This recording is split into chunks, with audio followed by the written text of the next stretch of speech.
Welcome to Crestview the Cave podcast, where we explore the world of real estate and insurance like never before. I'm your host, Josh Berkowitz, and I'm here to make sure you get the settlement you deserve. At this podcast, at this table, we'll be sitting down with some real estate players, insurance players, and helping our viewers make better informed decisions when they have losses at their commercial or residential properties. Today, we have a really special guest here, Gabe Marans. Thank you very much for coming on the show. Gabe specializes in representing occupiers on real estate strategy with a focus on multi-market evaluation, portfolio lease optimization, and looking to, learn a little bit about what Gabe does and connect insurance and real estate together. So get ready, strap in, and join our guest at Crestview the Cave. Great to be here. That was a heck of an introduction. Thank you, Josh. Thanks a lot. Thanks for taking the time out of your busy Friday to come out here and hang out at the cave. I think it's a rare time to see me with a little bit of stubble. I actually wore a polo shirt today to stay a little, low key. Wanted to learn a little bit about what you do, and then maybe talk to the viewers of connecting real estate brokerage to insurance. So I'd like to know how you got into this industry. So a lot of people have colorful backgrounds and stories about how they got into their ultimate industry. Mine is really one-dimensional. Born and bred in the New York area, went to NYU, and when we were set to graduate in 2009, everybody who was around my age was going into investment banking, and that's what I wanted to do. And so summer of 2008, my summer going into senior year, I locked in a job at Bear Stearns in investment banking. Of course, that spring rolled around, Bear went bust, and I was left without a job. I ended up at Studley, and I interned there for that summer. That was 15 years ago. Studley was bought by Savills, and I'm still at the company. So I kind of stumbled into the business. I loved it. I now have my own team, which is great. And it's been an interesting market in the office space, certainly over the last 3 years. And so it's been intellectually stimulating, to say the least. Sure. Well, I'm definitely going to pick your brain about the market today in New York City. And just, I know we were talking before, you have clients that are around the world, also different parts of the nation. So it's interesting. One of the things that we were talking about is, how you as a, expert in your field, talking with your clients, you might hear about different things that are changing in the market before readers of us in the Wall Street Journal, wherever we're getting this data, know about things that are changing, right? A mentor once told me that if you read it in the news, it's probably too late. And so you have to remember that we work very closely with the senior leadership of companies, CEOs, CFOs, heads of people. And so we are in the room where they're making business decisions, because real estate is such an important component to that, and we're advising them on decisions to make. And often that has to do with headcount reductions. And so we will know in advance often when that happens, not on an individual level, but generally the noise around it. And so we'll, again, often know about things months in advance, and then pick up the newspaper and read the news, half a year later. And I have to ask this because this is what I'm an expert in. How often are people talking about insurance when they're reviewing leases? So so this is why this is a great conversation, because I know just enough to be dangerous about insurance, which means that I know who to point when people ask me about insurance, who to point them to. So insurance comes up in a large number of ways in the office lease process. There's an entire provision dedicated to insurance coverage in a lease that can often be pages long. And as soon as that pops up, I'm all about trying to get the right experts involved. We have to know a little bit about architecture and finance and law, and enough about insurance to point people in the right direction. There are other situations where there'll be damage to a client's space where they have to engage with insurance. And we've discussed this before. A lot of people think that it's about picking up the phone and calling your insurance broker. Now, the broker, right, talks more about how to sell a policy, sure, but it's the public adjuster that talks more about how to take advantage of the policy. Yes, that's my goal of trying to maybe educate people who don't know anything, who are viewing this and don't know anything about insurance, or don't know what to do. So it's not always just calling the broker. The broker is great; they're the ones who are selling you the policies. But a public adjuster is an advocate for the policyholder. So we're going to review the policy and make sure the client or the tenant, whoever it is, knows what they are responsible for. Because when you're dealing with a tenant or even the owner of a building, I have a client right now. They had a fire in their property. They thought that their lease, and there was a commercial tenant on the first floor, apartments above. the commercial tenant has damage. They believe that the commercial tenant's insurance should be covering all the damages. I read the lease, and I showed them exactly in the provision where it says that the owner is responsible. And they were very thankful for me for showing that, but most people aren't even reading their leases. So let me ask you a question on that, because I don't know why I didn't think about it up until now.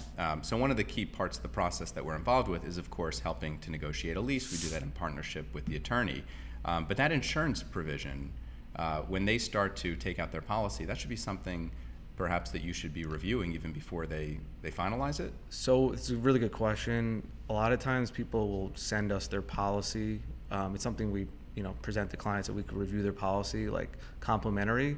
That's most of the time when the policy is bound, not necessarily beforehand. Got it. But when a policy is bound, we have clients who have one building, we have clients who have thousands of buildings or hundreds of buildings, sorry, and we'll review their policies. But when they're getting insurance, it's probably not something we could help them with, but we can help them. We help review the leases because most people don't know it.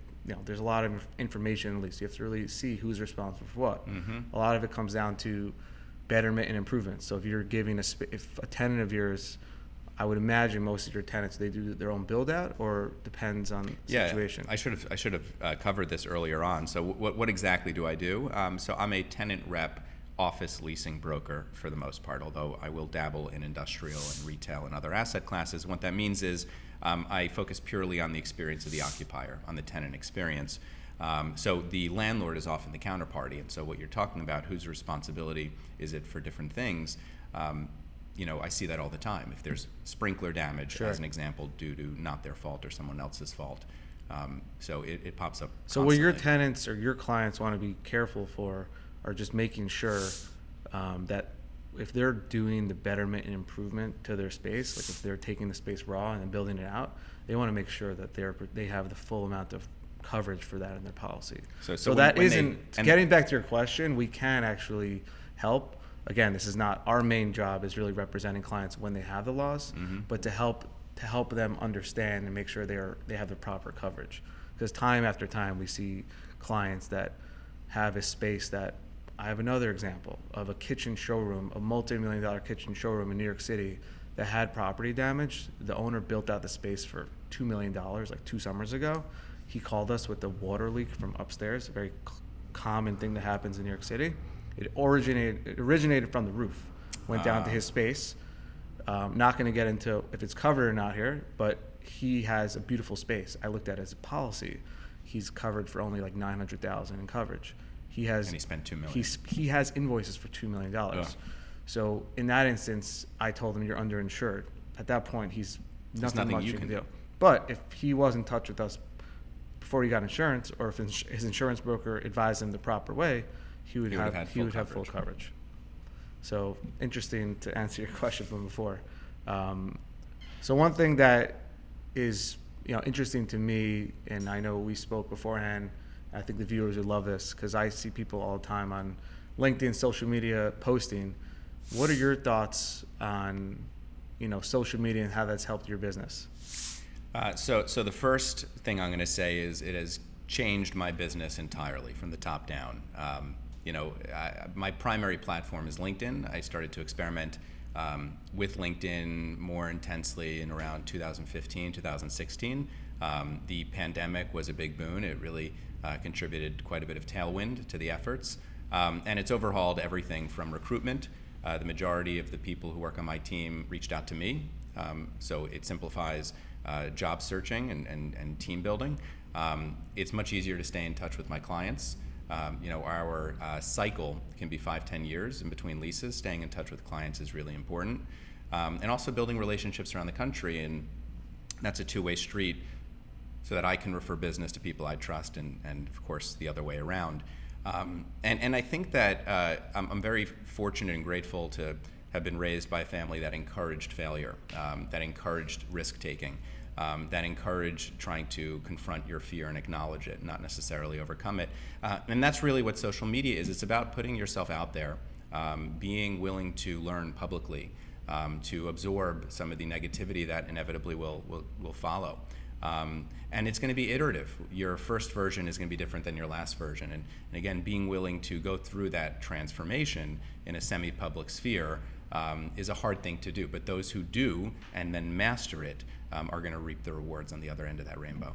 Sure. I mean, I think like you see all these, you read all these articles, but if you don't physically take a video of yourself or, write an article or something like that, you're losing because you got to try it. But like you were saying, you might fail at, making a video or making a post, but you got to keep going. You got to keep going. Yeah, and what's interesting, particularly about LinkedIn, but it's certainly true for all the major platforms, it rewards good content. So if you put out bad content, the eyeballs are going to be less. The algorithm is going to downplay it. So your bad content won't be seen, but your good content will be seen. And so the whole incentive is built into this risk-taking model inherent within social media. So people, I just don't think about it in that way. And you handle leases for all different types of clients. Are all of your clients are on LinkedIn? No, certainly not. It's not my only means of connectivity. The best clients are the ones who become friends. Sure. Genuine interest in each other. And so, I'd say a fair number of my clients are also connected to me on Instagram. But not everybody's on social media. And then, of course, it's the old-fashioned text, phone calls, emails, sure, type of relationship maintenance.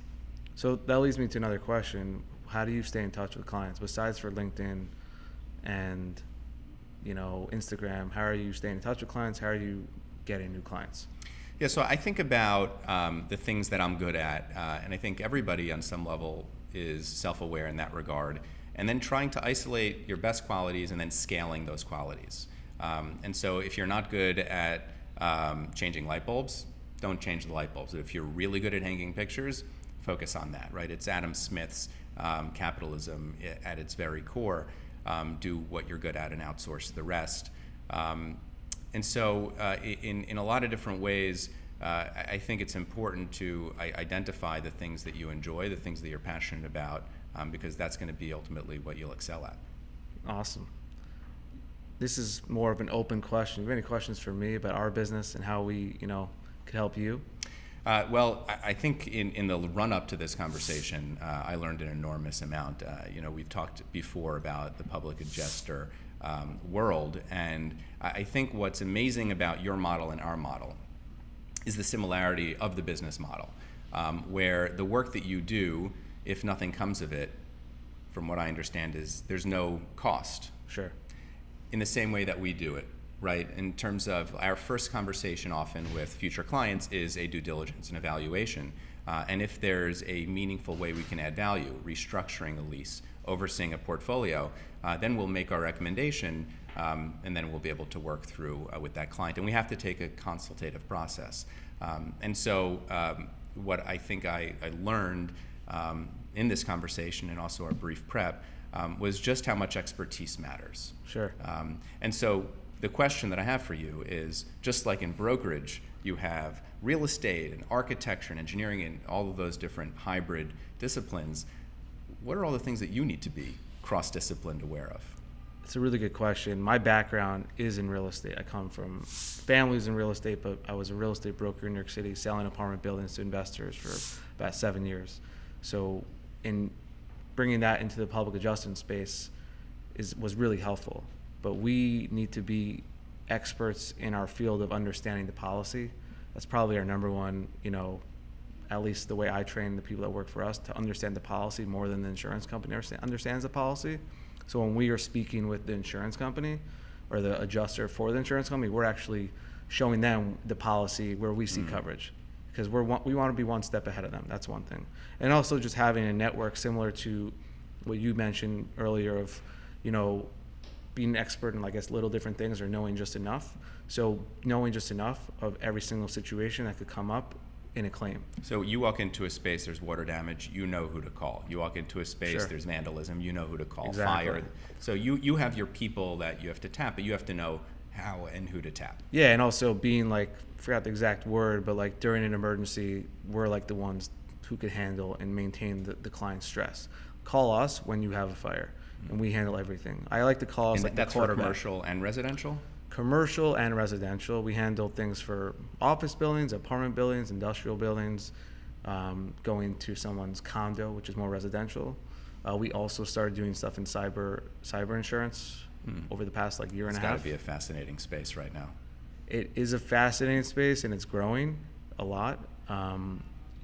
That's a whole different animal in terms of expertise, but it's the same thing. Like when you walk into a property and there's a fire, you have to call. Most people don't realize you have to call potentially an engineer, a hygienist, potentially a structural engineer. There's all different types of experts that need to come there.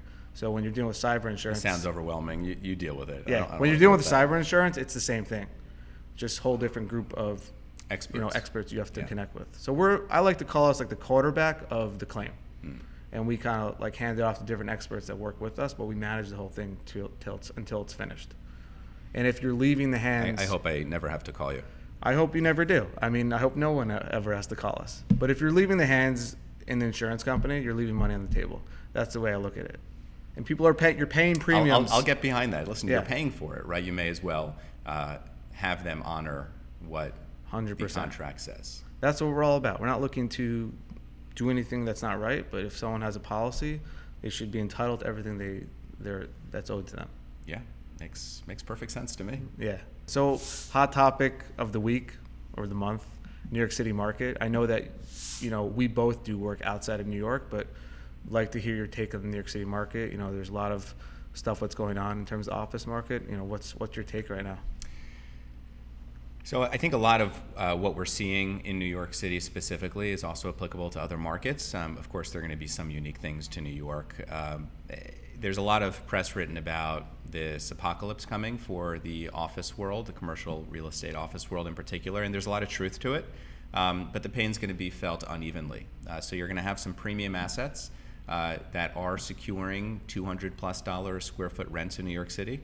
There was a period where the average asking rent was going up in the market as availability was also going up, which doesn't really make sense. It's kind of contradictory until you understand this tale of two cities. The premium product is leasing, everything else is just sitting there and weighing it down and kind of avoiding a repricing. So what you're seeing right now in the market is a bit of a acknowledgement that the reality is different.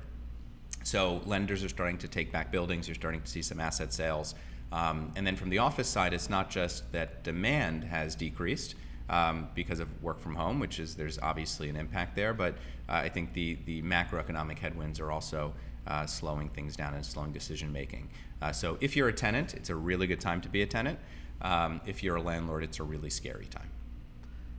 Interesting. And what is your take on potentially looking to hire people in the market, like in this market? Is it a good time to hire people or a bad time? So I started in the business during a downturn, right? So I interned in 2008. That was post-Bear, pre-Lehman. I started full-time in 2009. That was post-Lehman. In fact, there's a funny story. I basically had to canvass the people I interned for. David Goldstein, who's president of the Tri-State of Savills right now, and as well as Greg Taubin, who's one of our vice chairmen. And they weren't returning my phone calls. They had agreed to a certain start date, but then told me that I should push it off. I decided after many, many delays to show up that day. They weren't expecting me. I'd interned there, so they recognized me. They showed me a seat, and I basically squatted. I went down and got a security 15 badge. Years later, and 15 years later, I'm still here. I didn't see either of them for a few weeks after I started.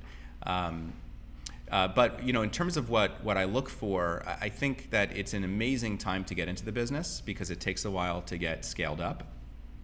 Starting in the downturn for me helped me build relationships and better understand the business at a low risk because people weren't doing as much. And I think we're in a similar environment right now to that. So great time to start. And what do you look for in a potential hire? A very high degree of resilience. So I am all about someone who could hear no a million times. Someone who could hear no a million times. Someone who acknowledges their emotional highs and lows, but figures out a way to compartmentalize and try to even it out as much as possible. In many ways, what we do is a bit addicting. because you can create something almost out of nothing in terms of a relationship, and really add true value to a company. You know, if you help a company find a future office space and you help them do so in a financially prudent way, the company can employ more people, it could be a pleasant workspace, and you can go visit it and see all of the efforts that you've invested. That's a really meaningful job. How do you determine when you're looking at a potential hire how resilient they are? Is there a specific test you do, or is it through conversations? I'm going to defer the answer to that question to all the people I've interviewed. Because it's similar to our business. That's the reason I'm asking. And I'm sure there's plenty of people listening to this that they could, understand. But for me, being resilient has helped me get to where I am today, because you have to accept that you might fail at something. You're going to continue to go on. You're going to meet obstacles no matter what you do, no matter what direction you're in. So the people who I've interviewed before will tell you that there's a Gabe interview style, and it's kind of unique from what I've been told. I haven't interviewed myself since I was in college, because I've been at the same job. But what I essentially try to do is, everybody has like a script. They've got a basic script, especially during an interview. This is who I am, these are my strengths, these are my weaknesses. I want to break you out of that script. I want to get glimpses of who you really are when you are faced with unprepared, unexpected questions. Sure. Now, these are not inappropriate questions, but they're questions designed to get you off of your talk track. And in those moments, sometimes they're brief, sometimes they're long, you get a real sense for who this person is and how they could deal with a somewhat of an uncomfortable moment, potentially. Not that I am enforcing that discomfort, but they might have to confront who they really are in an interview setting, which is not something they often do. Sure. So like when I was a real estate broker in New York City, I don't remember who said this, but they always say, like, you got to put yourself in an uncomfortable position to be successful. So I've always had that in my mind. But think about the gym, right? So like, what's building muscle? Making micro tears in your muscle and then building it back up. That's uncomfortable. Mentally, it's the same thing. Yeah. The brain is a muscle. Cool. Well, thank you very much for coming today to Crestview the Cave. I really appreciate you coming. I appreciate you coming here, and hopefully we educated the viewers out there with some insights from Gabe and insights from myself. And in worst case scenario, we gave them a really good lullaby. But thank you, Josh. It was great chatting. Look forward to the next time. Thanks so much.